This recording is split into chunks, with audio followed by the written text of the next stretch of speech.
स्थानीय वास्तुकला। ऐतिहासिक इमारतें या स्थानीय वास्तुकला के विशिष्ट उदाहरण हमें चकित कर देते हैं और हमें मजबूर कर देते हैं कि हम उन्हें बनाने वाले लोगों तथा संस्कृति के बारे में और अधिक जानें।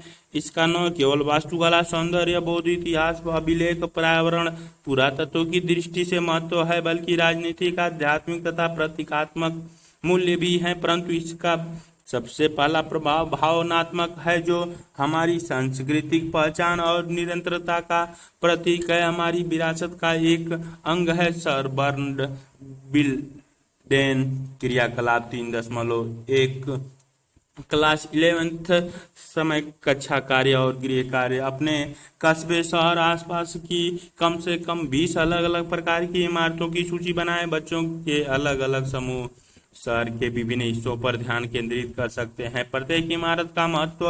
सूची में प्रत्येक इमारत के पते और उस तक पहुंचने के रास्ते लिखें। भारत के प्रत्येक क्षेत्र में वास्तुकला की एक विशिष्ट शैली विकसित हुई। लक्ष्मण नारायण मंदिर, चंबा, हिमाचल प्रदेश का दृश्य दिखाया गया है। फतेहपुर सीकरी, आगरा में संगमरमर से बनाई गई सलीम चिश्ती का दरगाह दिखाया गया चित्र में दिखाया गया है। विरासत स्थल पर चित्र बनाते हुए छात्र का दृश्य भी दिखाई गई है। भारत के प्रत्येक राज्य और क्षेत्र में भवन निर्माण की अलग अलग शैलियां क्यों हैं चित्र में दिखाई गई। अलंकृत ईंटों से बनी मंदिर, विष्णुपुर, 17वीं शताब्दी, पश्चिम बंगाल का दृश्य है। मिट्टी की अलंकृत टाइलों का अनोखा कार्य, विष्णुपुर, 17वीं शताब्दी, पश्चिम बंगाल का दृश्य दिखाया गया है। क्रियाकलाप 2.3 एक ऐतिहासिक इमारत का दस्तावेज तैयार करें। क्लास 11-12 कक्षा कार्य और गृह कार्य में आपके द्वारा 3.1 में तैयार की गई सूची में से अपनी मनपसंद एक इमारत के लिए एक दस्तावेजी कार्ड बनाएं। इस कार्ड से आपको इमारत की दस्तकारी कौशल तकनीकों के बारे में अधिक जानकारी पाने के लिए सहायता मिलनी चाहिए। इमारतों के लिए दस्तावेजी कार्ड। इमारत का नाम, पता, स्थान, स्वामित्व, इमारतों का उपयोग, क्या इसका उपयोग में पिछले वर्षों में बदलाव आया है। चित्र, इमारत का चित्र बनाएं। इमारत की अनूठी विशेषता चित्रित करें। इमारत के आसपास इस समय क्या है और अपना नाम, कक्षा लिखें। क्रियाकलाप 2.3 प्रत्यक्ष अप्रत्यक्ष और इमारतें। क्लास 11-12 समय स्थल भ्रमण। क्रियाकलाप 3.2 में आपके द्वारा तैयार किए गए दस्तावेज के आधार पर इनकी खोजबीन करें। इमारत का महत्व। यह इमारत क्यों प्रसिद्ध है? क्या यह एक मकबरा, किला, महल, धार्मिक इमारत या किसी महत्वपूर्ण व्यक्ति का निवास स्थल है? इसे किसने बनवाया था और क्या वह व्यक्ति उस समय प्रसिद्ध था? क्या इस इमारत के साथ कोई दंत कथा जुड़ी हुई है? इमारत का विकास। यह इमारत कितनी पुरानी है? क्या यह इमारत इतिहास के विभिन्न चरणों में अलग अलग लोगों द्वारा बनवाई गई थी? इमारत के लिए प्रयुक्त सामग्री, इसे बनाने के लिए किस प्रकार सामग्री का प्रयोग हुआ? यह सामग्री कहाँ से लाई गई? इमारत का कार्य। यह इमारत किस काम आती है? क्या समय के साथ इस इमारत के उपयोग में कोई बदलाव आया है? क्या इसमें कोई मरम्मत या परिवर्तन किए गए हैं? क्या आप बता सकते हैं कि कौन से बदलाव पुराने हैं और कौन से नए? इमारत और उसकी सामाजिक प्रासंगिकता। क्या यह इमारत अनूठी है? कार्य और रंग रूप के आधार पर आप अपने शहर की अन्य इमारतों से इसकी तुलना किस प्रकार कर सकते हैं?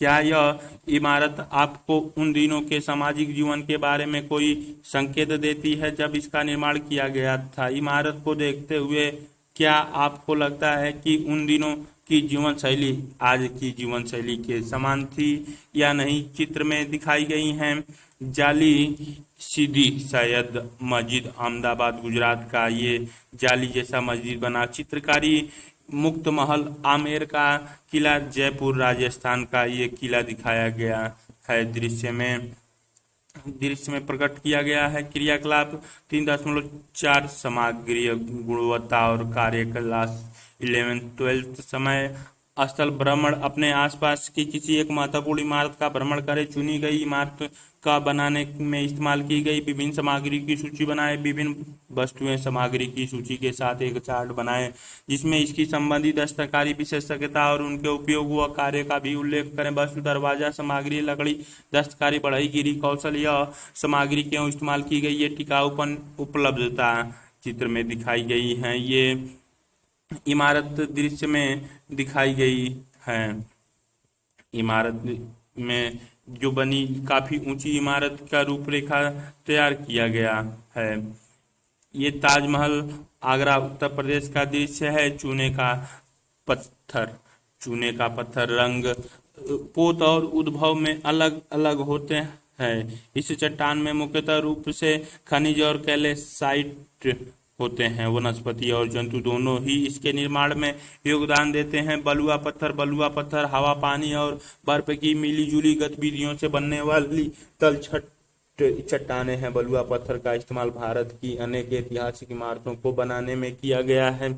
ग्रेनाइट आग्नेय या कायांतरिक मोटामार्फिक दोनों प्रकार की चट्टानें हो सकती हैं। यह कठोर और मजबूत होती हैं तथा निर्माण कार्य में इसका काफी अधिक इस्तेमाल किया जाता है। बेसाल्ट ज्वालामुखी से उत्पन्न चट्टान है जो दुनिया भर में पाई जाती है। इसका रंग गहरे स्लेटी से लेकर हरे रंग की आभा के साथ साथ लगभग काला भी हो सकता है। चित्र में दिखाई गई है आगरा का ताजमहल क्रियाकलाप 3.5 पत्थरों में गढ़ी गई कहानी। क्लास 11 समय कक्षा कार्य। भारत में कई प्रकार के पत्थर पाए जाते हैं। इनमें से प्रत्येक अपनी विशेषता गुणवत्ता के कारण वास्तुकला मिस्त्री भवन निर्माता द्वारा पसंद किया जाता है। क्या आप अनुमान लगा सकते हैं कि ताजमहल को बनाने में किस सामग्री का या पत्थर का इस्तेमाल किया गया है? इसमें प्रयुक्त पत्थर का रंग बताएं। इसमें प्रयुक्त पत्थर की पोत बताएं। यह पत्थर छूने पर गर्म लगता है या ठंडा? क्या आप जानते हैं कि यह पत्थर कैसे साफ किया जा सकता है? क्या आपको इसके बारे में जानकारी है कि यह पत्थर कहाँ से लाया गया था? क्या यह स्थानीय रूप से उपलब्ध था या यह देश के किसी अन्य हिस्से से लाया गया था? यह पत्थर इस स्मारक के निर्माण के समय महंगा था या सस्ता? क्या यह वही पत्थर है जो आज भी घरों में इमारतों को बनाने में इस्तेमाल होता है? इस स्मारक को बनाने में इस पत्थर का इस्तेमाल क्यों किया गया था? इसके 3 कारण बताइए। एक, पारंपरिक घर के दरवाजे और खंभों को बनाने में किस कौशल की आवश्यकता होती है? ये चित्र दरवाजे का चेटीनाड दरवाजा तमिलनाडु का दृश्य दिखाया गया है। क्रियाकलाप 3.6 दरवाजे क्लास 11 समय का अच्छा कार्य और गृह कार्य। भारत में अनेक प्रकार की लकड़ी उपलब्ध है जो तराशने के कार्य के लिए उत्तम है। अत्यधिक भूरे रोजवुड से लेकर नर्म आम की लकड़ी इस काम में प्रयोग की जाती है। इस लकड़ी को तेल और पॉलिश से संरक्षित किया जा सकता है या पेंट द्वारा इसकी सतह को अधिक टिकाऊ और सुंदर बनाया जा सकता है। भारत के प्रत्येक घर या धार्मिक स्थल में प्रवेश द्वार पर अत्यधिक महत्व है। यह प्रवेश द्वार ही है जहां आगंतुक का स्वागत किया जाता है, जहां लोग से सामना होता है जो घर के भीतर खुलता है। इसीलिए इसका विशेष महत्व है। जिस दरवाजे से होकर हम गुजरते हैं उस पर लगी आड़ी बीम पर सामान्यतः किसी देवता की आकृति बनाई जाती है या कोई संदेश या चिन्ह लगाया जाता है। ऐसा माना जाता है कि यह उस प्रवेश द्वार से होकर गुजरने वाले लोगों की सौभाग्य, समृद्धि और आशीर्वाद प्रदान करता है। मेरे शहर के प्रवेश द्वार विषय पर एक चार्ट बनाएं। अपने आसपास की सार्वजनिक और निजी इमारत, बाजार में दरवाजों और प्रवेश द्वारों का अध्ययन करें। इन दरवाजों के डिजाइन और सजावट कैसी है? अलग अलग कार्य के दरवाजे की तस्वीर बनाएं, फोटो खींचें और लिखें कि इस इमारत का कौन सा दरवाजा है, जैसे घर, दुकान आदि। इन्हें बनाने में किस सामग्री का उपयोग किया गया है तथा इसमें किस प्रकार की सजावट की गई है। दृश्य में ये दरवाजे का ग्रामीण घर का प्रवेश द्वार उड़ीसा का दृश्य दिखाई गई है जो प्रवेश द्वार का बना दिखाया गया है। क्रियाकलाप 3.7 घर की सुरक्षा क्लास 12 सामग्री कार्य। भारतीय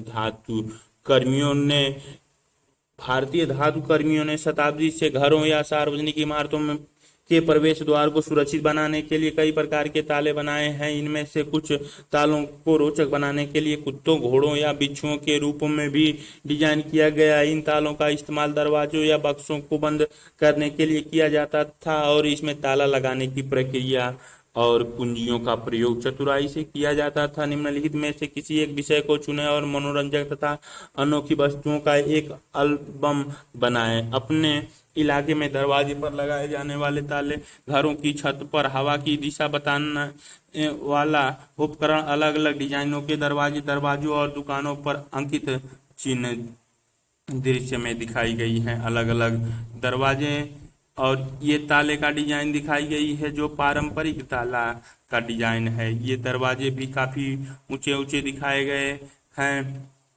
क्रियाकलाप 3.8 आदर्श घर गृह कार्य क्लास 11। भारत के विभिन्न क्षेत्रों में सदैव से घर बनने की अनेक पारंपरिक शैलियां या स्थानीय वास्तुकलाएं रही हैं। अपने राज्य में पारंपरिक घर की खोज करें, उनकी और उनमें रहने वाले परिवारों की ऐतिहासिक जानकारी प्राप्त करने की कोशिश करें। एक स्थानीय की वास्तुकला पर अनेक कारकों का प्रभाव हो सकता है। मौसम, इमारत निर्माण की सामग्री की उपलब्धता, जीवन शैली या व्यवसाय। इन दोनों पृष्ठों पर दी गई तस्वीरें देखें, किसी एक को चुनें और नीचे दिए गए प्रश्नों के उत्तर दें। इन वस्तुओं को देख कर और समझकर इनका विश्लेषण करें। चयनित इमारत का क्षेत्र, मौसम की विशेषताएं, इमारत की उपयोगिता है, इसके निर्माण में प्रयुक्त सामग्री की सूची, नींव, फर्श, छत, ऊपरी छत, दीवारें, खंभे, चौखट, खिड़कियां, दरवाजे, आंगन। इसके निर्माण में प्रयुक्त विभिन्न कौशल और दस्तकारी को पहचाने। मिस्त्री द्वारा पत्थर पर किया गया कार्य, बढ़ईगिरी, पेंटिंग आदि को पहचाने चित्र में दिखाई गई है। प्राकृतिक रूप से उपलब्ध सामग्री, इससे बने विभिन्न प्रकार की के ग्रामीण घर का दृश्य दिखाई गई है। इधर भी दिखाई 2 ग्रामीण घर के दृश्य दिखाए गए हैं। क्यों? यदि ग्रामीण घरों को पर्याप्त और मौसम के अनुसार बनाया जाता है तो ये इमारत मौसम से बचाव के लिए किस प्रकार डिजाइन की जाती हैं। एक गुजरात के कच्छ इलाके के पारंपरिक गोल घर, यह गोल आकार सूर्य के ताप, ठंडी हवाओं और रेतीली तूफानों से प्रभावित सतह को कम करता है। दूसरा घर जम्मू और कश्मीर का एक पर्वतीय घर। यहाँ भेड़ और याक जैसी मवेशियों को घर के भूतल पर रखा जाता है जो निवास स्थान को गर्म बनाए रखने में सहायक होते हैं। राजस्थान में पत्थर का घर, ये पत्थर घर को गर्मी में ठंडा और सर्दी में गर्म रखते हैं। चित्र में दिखाई गई तीसरा वाला, ब्रिटिश काल के दौरान बनाए गए बंगले। ये घर आमतौर पर बरामदों से घिरे होते थे। ये बरामदे घर को सूर्य के ताप और मानसून की बारिश के असर से सुरक्षित रखते थे और यहाँ से ठंडी हवा अंदर आती थी। पांचवा, केरल का पारंपरिक घर। केरल में वर्ष में 2 बार मानसून आता है। यहाँ के घरों की छतें ढालान वाली होती हैं ताकि बारिश का पानी बहकर निकल जाए। गोवा के विशाल भवन मेसन, कुछ शताब्दियों पूर्व जब राज्य में पुर्तगालियों का शासन था तब इन भव्य इमारतों का निर्माण किया गया। यह भव्य घर इस बात का संकेत देते हैं कि कुछ पुर्तगाली नागरिक गोवा में अत्यंत विलासितापूर्ण जीवन शैली के साथ रहते थे। घर नंबर 6 दिखाया गया है। मेघालय का फूस से बना हुआ घर, इसकी ढालान वाली छत बारिश के पानी से बहने में सहायक होती है और यह पूरी संरचना लकड़ी के ढांचे पर बनी होती है जो इसे बारिश के पानी में बहने से बचाती है। चित्र 7 नंबर दिखाया गया है। 6 नंबर वाला 5 नंबर भी दृश्य दिखाई गई हैं। राजमिस्त्री से सीखना, क्लास 12 कक्षा कार्य और स्थल भ्रमण। एक राजमिस्त्री वास्तुकार को अपनी कक्षा में आमंत्रित करें या इमारत के निर्माण स्थल पर जाकर उनमें कुछ राजमिस्त्री, भवन निर्माता, वास्तुकला से ये प्रश्न पूछें। ये कितने दिनों से इस कार्य में संलग्न है, उन्होंने यह कार्य कैसे किया था, क्या वे इसी काल से जुड़े हुए लोगों के साथ रहते हैं। ये दस्तकार शहर के किस भाग में रहते हैं? क्या ये दस्तकार अपने बच्चों को यह दस्तकारी कौशल सिखाना चाहेंगे? इस कला प्रक्रिया के विभिन्न सोपानों को क्रमबद्ध लिखें। वे किस प्रकार की इमारतें बनाते हैं? वे कौन सी सामग्री इस्तेमाल करते हैं? विभिन्न कार्यों के लिए अलग अलग सामग्रियों का इस्तेमाल क्यों किया जाता है? आपके द्वारा एकत्रित जानकारी से एक स्क्रैप बुक तैयार करें। मिट्टी के खप रहल की छत मध्य प्रदेश का दृश्य दिखाई गई है। फूस की छत उड़ीसा का दृश्य दिखाई गई है। ये फूस की छत बनी हुई दिखाया गया है। क्रियाकलाप 3.10 सुनियोजित पारंपरिक घर क्लास 12 समय कक्षा भ्रमण और गृह कार्य आवश्यक अवकाश गृह कार्य अपने क्षेत्र की ग्रामीण वस्तु कला की विशिष्ट शैलियों का एक एल्बम बनाएं। अपने क्षेत्र के मौसम का अभिलेख रिकॉर्ड तैयार करें। अपने क्षेत्र के विभिन्न समुदायों के पारंपरिक घरों की पहचान करें। किसी पारंपरिक घर की एक योजना तैयार करें। इसका एक मॉडल बनाएं। गृह स्वामी से उनके घर संबंधित और परिवार के इतिहास की जानकारी हेतु साक्षात्कार लें। घर की योजना का वर्णन करें और बताएं कि प्रत्येक स्थान का उपयोग कैसे किया गया है। इस घर के निर्माण में किस सामग्री का उपयोग किया गया है? प्रत्येक प्रकार की सामग्री के उपयोग के कारण बताएं। पारंपरिक ग्रामीण घर के संदर्भ में निम्नलिखित को स्पष्ट करें। छतों का आकार, बारिश, ठंड, गर्मी के बाद घरों का रखरखाव, मरम्मत, सुधार, घर की सजावट कैसे की जाती है या घर में सजावट के विभिन्न कार्यों का उल्लेख करें। अगले पृष्ठ पर दिए गए नमूने के दस्तावेजी रिकॉर्ड का उपयोग करते हुए अपनी कक्षा के छात्रों के साथ अपने क्षेत्र की स्थानीय वास्तुकला का एक दस्तावेजी पुस्तकालय तैयार करें। चित्र में दिखाई गई फूस का घर असम का दृश्य दिखाया गया है। बिहार के घर की आंतरिक संरचना दिखाई गई है जो अंतर काफी डिजाइन बनाए हुए हैं। स्थानीय पारंपरिक घरों के लिए दस्तावेजी कार्ड बनाएं। इमारत का नाम, पता, स्थान, स्वामित्व, इमारत का उपयोग क्या है, क्या इसके उपयोग में पिछले वर्षों में बदलाव आया है, इमारत के आसपास इस समय क्या है, इमारत के निर्माण में प्रयुक्त सामग्री की सूची, नींव, फर्श, छत, ऊपरी छत, दीवारें, खिड़कियां, दरवाजे, आंगन, अन्य इसकी अनोखी विशेषताओं की सूची बनाएं। इमारत का चित्र बनाएं। इसके निर्माण में प्रयुक्त विभिन्न कौशलों और शिल्प की पहचान करें। पत्थर का कार्य, लकड़ी का कार्य, चित्रकारी आदि अपना नाम, क्लास लिख लें।